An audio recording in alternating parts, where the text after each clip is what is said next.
कितने बड़े दुख की बात है, जिन हजरत मोहम्मद सल्लल्लाहु अलैहि वसल्लम के लिए लाखों लाखों करोड़ों लोग अपनी जान न्यौछावर करने के लिए तैयार हैं, अपनी जान देने के लिए तैयार है, खुशी खुशी उन्हीं हजरत मोहम्मद सल्लल्लाहु अलैहि वसल्लम के तरीके को अपनाने के लिए तैयार नहीं है।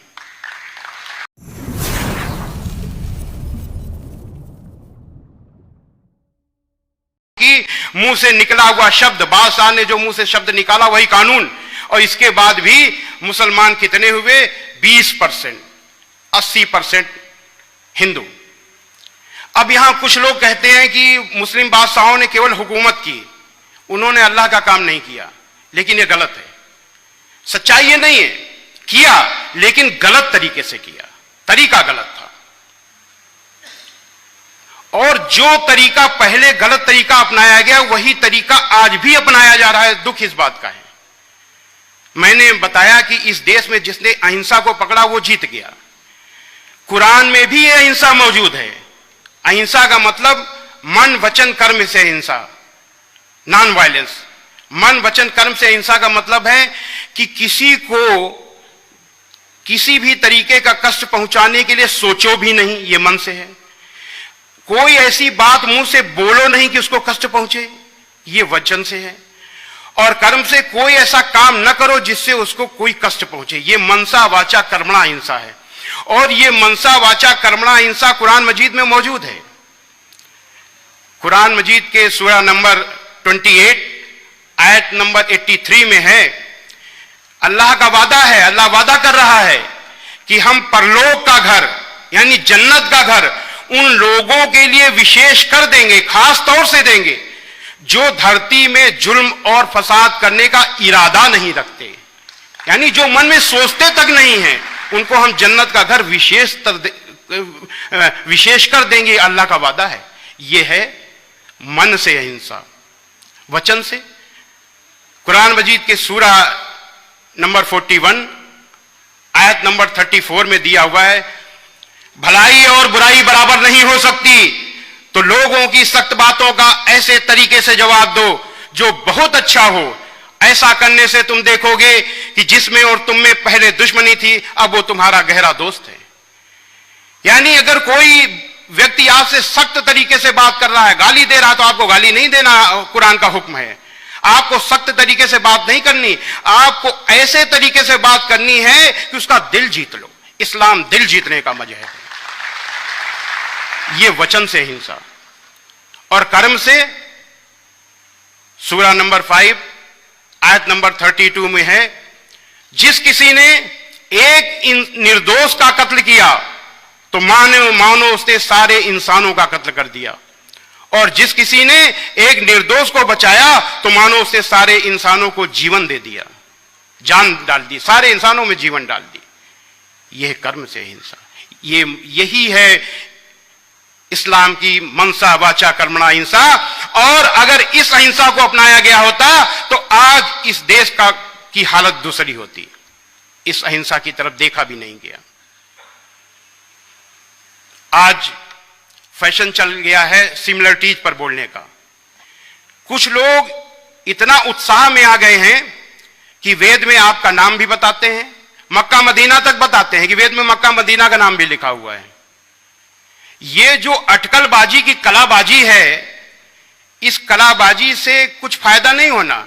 ये केवल मुसलमानों को खुश करने के लिए की जाती है, मुसलमानों की जेब हल्की करने के लिए की जाती है। हमको वो कलाबाजी करनी चाहिए जिससे हम अल्लाह का संदेश, अल्लाह का दीन हम आगे बढ़ाएं। वो कलाबाजी करनी चाहिए। वो कलाबाजी नहीं हो रही। वो कलाबाजी ऐसी होनी चाहिए कि जिससे गैर मुस्लिम प्रभावित हो। मुसलमान तो है ही, गैर मुस्लिम प्रभावित हो, वो काम हमको करना चाहिए। और वो हिकमत मौजूद है कुरान मजीद में, वो हिकमत मौजूद है, अल्लाह की हिकमत है। वो अल्लाह की हिकमत कहां है? सूरा नंबर 3 आयत नंबर 64 में है कि आओ एक ऐसी बात की ओर जो हमारे और तुम्हारे बीच समान है कि हम परमेश्वर के सिवा, ईश्वर के सिवा किसी की बंदगी न करें। यह अल्लाह की हुकूमत है। इस प्लेटफॉर्म को अगर पकड़ा गया होता तो हम कामयाब कब का कामयाब हो चुके होते हैं, लेकिन हमने इसको नहीं पकड़ा। इस्लाम की बुनियाद है ला इलाहा इल्लल्लाह, परमेश्वर के सिवा कोई पूज्य नहीं है, और यही बुनियाद सनातन वैदिक धर्म की है। संसार के सबसे पुराने ईश ग्रंथ ऋग्वेद के मंडल 1 सूक्त 7 का 10वां मंत्र है, इंद्रम वो विश्व तस्परि हवा महे जनेभ्या अस्माकम अस्तु केवलः। ऐ मनुष्यों, तुमको अत्यंत उचित है कि मुझ एक परमेश्वर को छोड़कर किसी दूसरे देव को कभी मत मानो, क्योंकि पूजा करने योग्य एक मुझ परमेश्वर को छोड़कर कोई दूसरा देव नहीं है। श्रीमद् भगवद गीता में है, मत्तः परतरम नान्यत किंचिदस्ति धनंजय, पूजा करने योग्य मुझ परमेश्वर से के अलावा कोई परमेश्वर नहीं है। ये है इस्लाम की में अल्लाह की हिकमत, और इस प्लेटफॉर्म को अगर पकड़ा गया होता तो आज मामला दूसरा होता। हमारे आरएसएस के भाई कहते हैं, विश्व हिंदू परिषद के लोग भी कहते हैं कि इस देश में रहने वाला हर व्यक्ति, हर इंसान हिंदू है, लेकिन इसकी कोई दलील नहीं है। यह भी अटकलबाजी है, मनमानी अटकलबाजी है, जो चाहा सो बोल दिया। क्या दलील है इसकी भाई कि इस देश में रहने वाला हर व्यक्ति हिंदू है? लेकिन इस बात की दलील है कि एक ईश्वर की पूजा करने वाला हर हिंदू मुसलमान है।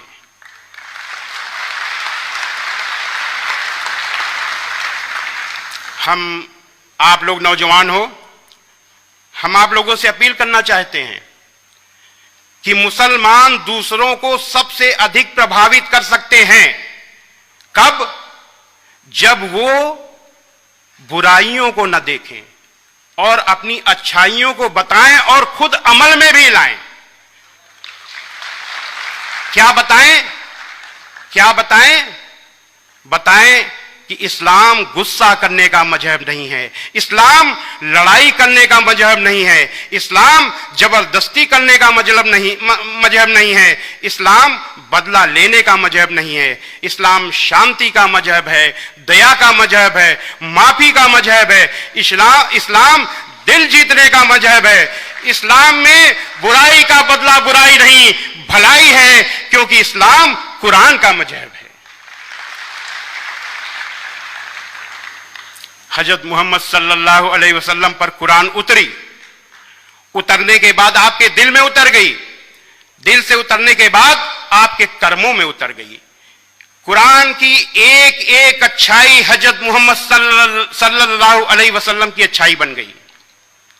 आपने अपने पूरे जीवन में अपने विरोधी के लिए भी बद्दुआ नहीं की, अपने दुश्मन से भी बदला नहीं लिया।